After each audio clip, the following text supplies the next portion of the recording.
Burgess here with Music Marketing TV. Today we're going to be looking at Multipass. We're going to be doing some crazy stuff with reverb to take an input, let's bypass it, and it sounds like this.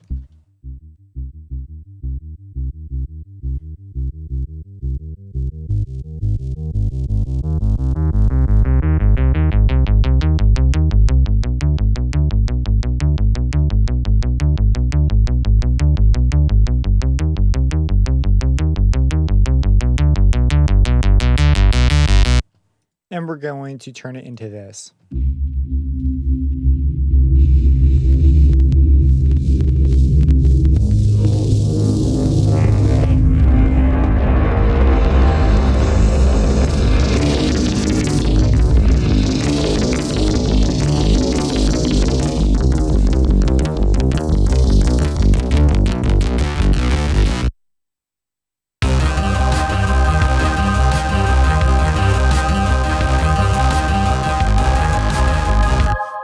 Yeah.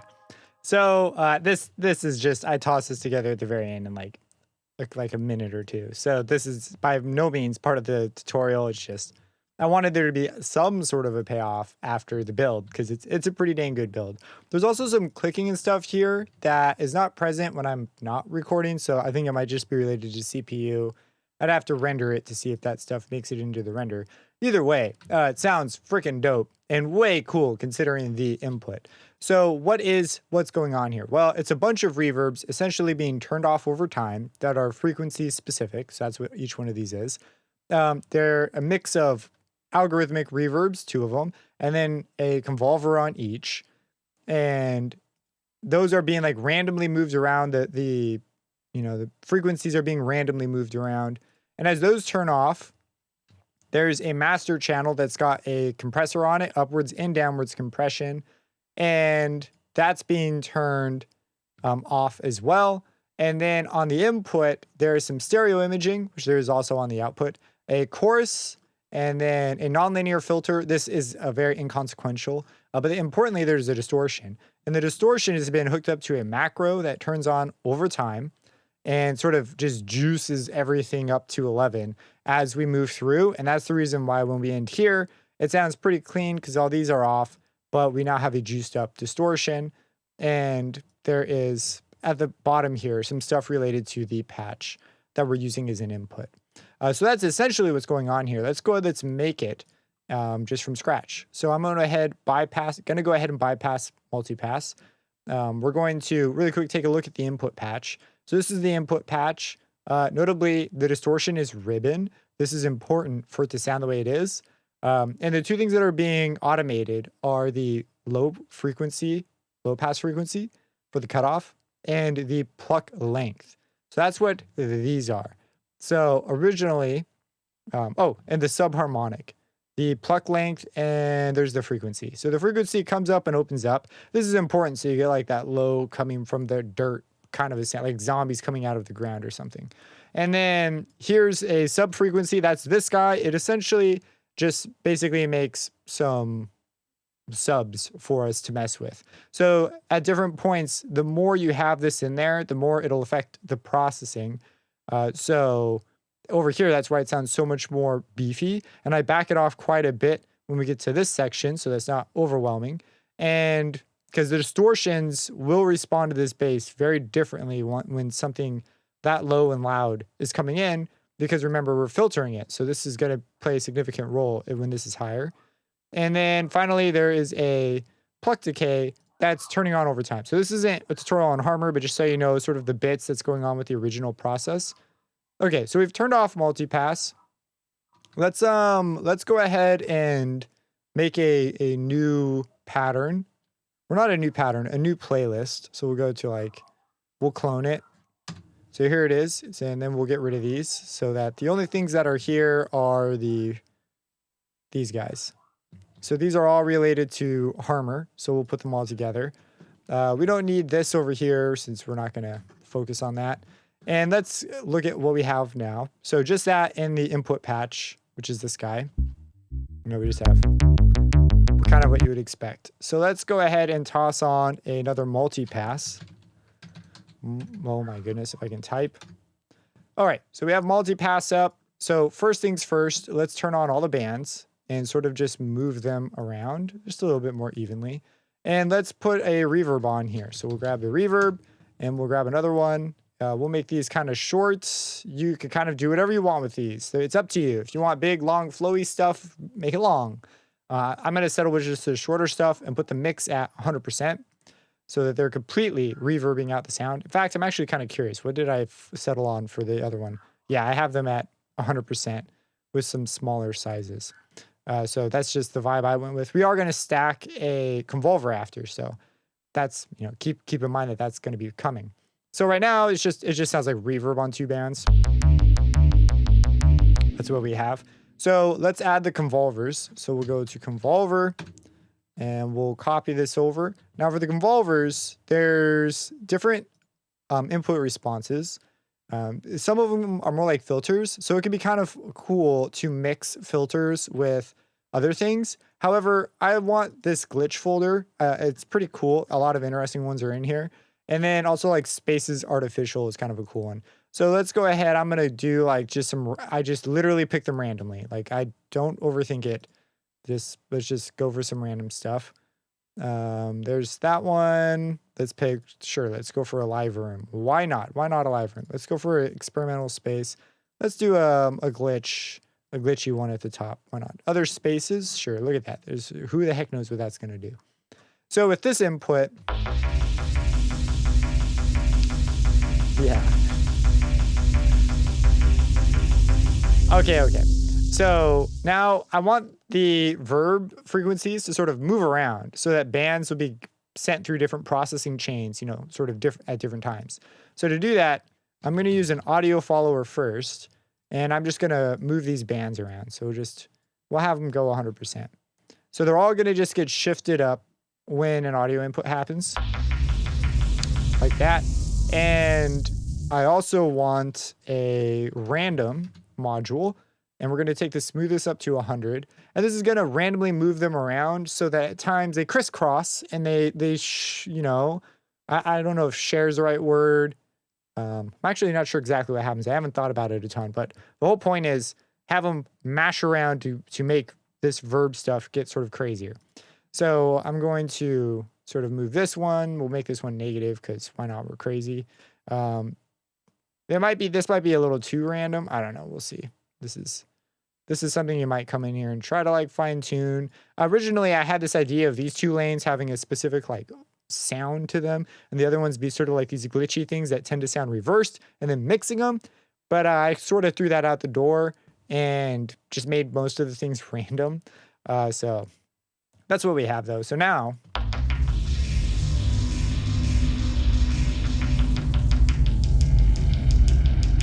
It's interesting. Oh, one of these I think is that other species. I don't know which one it is, but it's so cool how much different this is now. I'm going to save this because my computer like totally crashed on the previous recording, and I'm not sure what caused it. So I'm going to save as I go. So, okay, we've got our random, we've got our audio follower, all this stuff is good. So now I also want to just have some variation in tone. So there's all these tone controls here. You know, why not? So let's go ahead and let's just add some subtle variations, you know, just back and forth. Maybe this one gets brighter, this one doesn't, I don't know. And this is sort of an interesting notion just with the fact that, you know, they're on specific bands. So the tone's going to only affect within the band.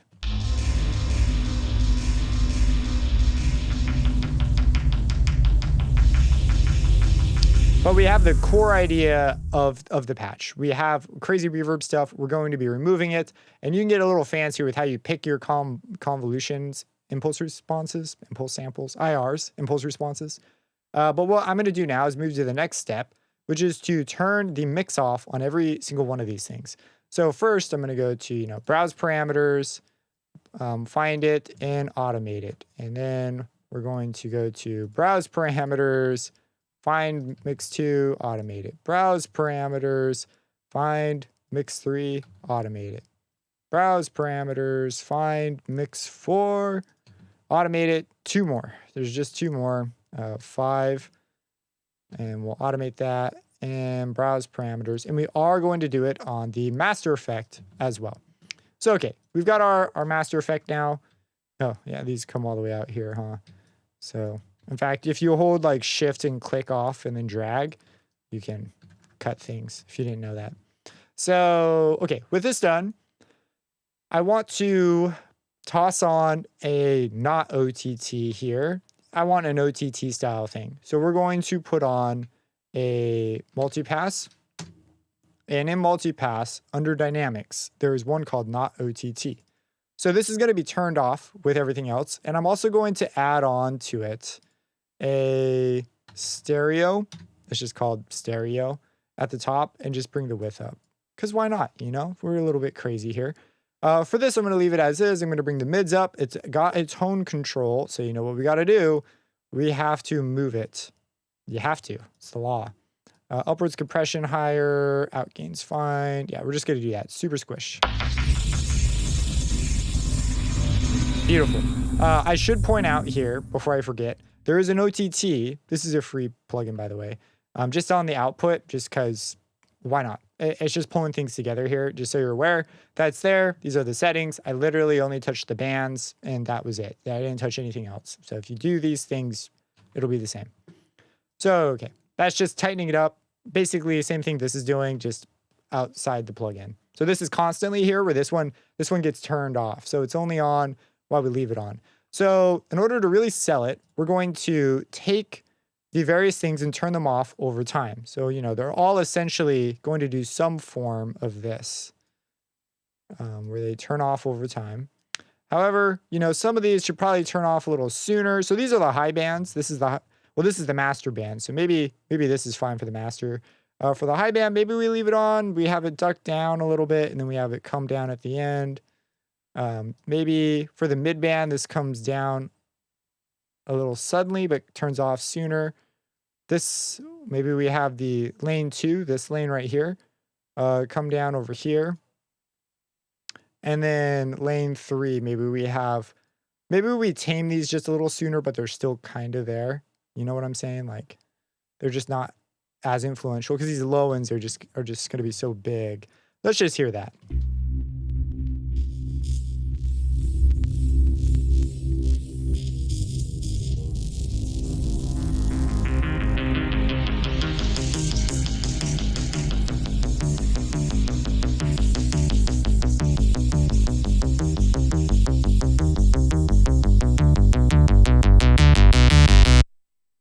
Okay, so as things turn off there, we don't have our big crazy sound yet. That's because that was all due to the pre-effects which were on there.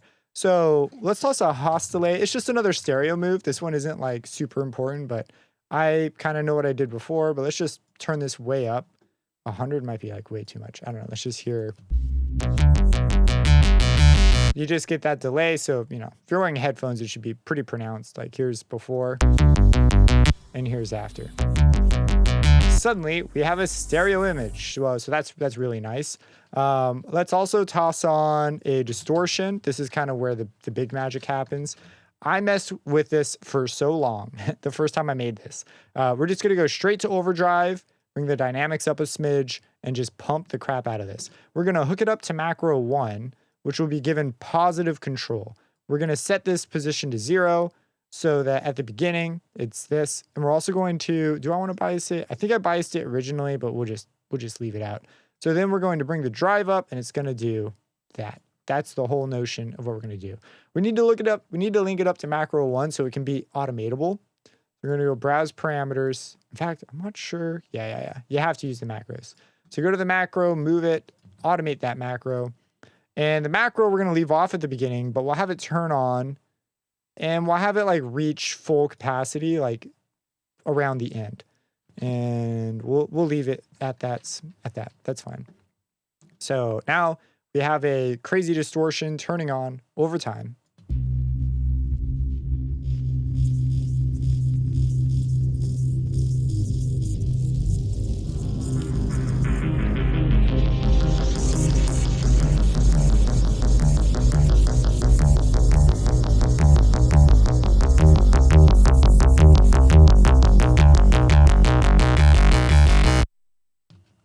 Yeah, that's actually pretty good. I might stop right there. That sounds cooler than the original one.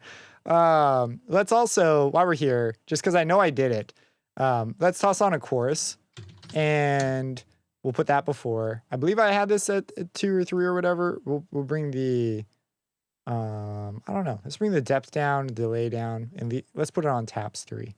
So there's 3 taps. If we have this off. Oh, yeah. We need the chorus. That juices it up. And let's toss on the nonlinear filter. Now this one, the reason I choose a nonlinear one is because they have all these cool modes. I'm just gonna go with saturated, make it a low pass, stick it down at the end so it's not doing too much. I'm gonna bring the drive like way up and the Q up a little bit. Let's just see if we can find a sweet spot. Oh my gosh, this could be actually pretty cool to automate. I didn't do that in the original, but it's totally an option. Oh man, now that I've heard what it sounds like up, I feel like I have to move it. So I'm gonna leave that out for now. If I continue the track, definitely on the list of things to do. And that is pretty much the patch. Like you can see, it's actually pretty straightforward to build. It's just the concepts and how things are moving around and just, you know, slowly turning things off. So the automation looks crazy, but this is really just like the low end, the high end, and you can spend time going through and like sort of fine tuning these. I think getting the right IRs combined with the right automation can honestly take quite a while. But that is the multipass. Let's go. Let's hear the whole thing, and then let's like let it continue after. Why not?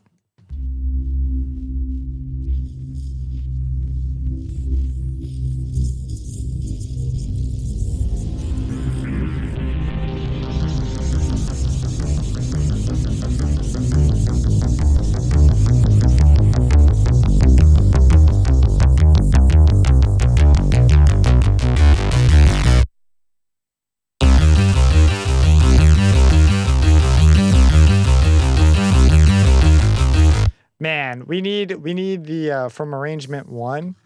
We need, what is that, pattern 10? Let's make this a pattern 10. So we'll grab that one. It's kind of a fun way to select things. Okay, let's just start like here. The beginning. This is so freaking cool. This is so cool. Let's just hear the payoff.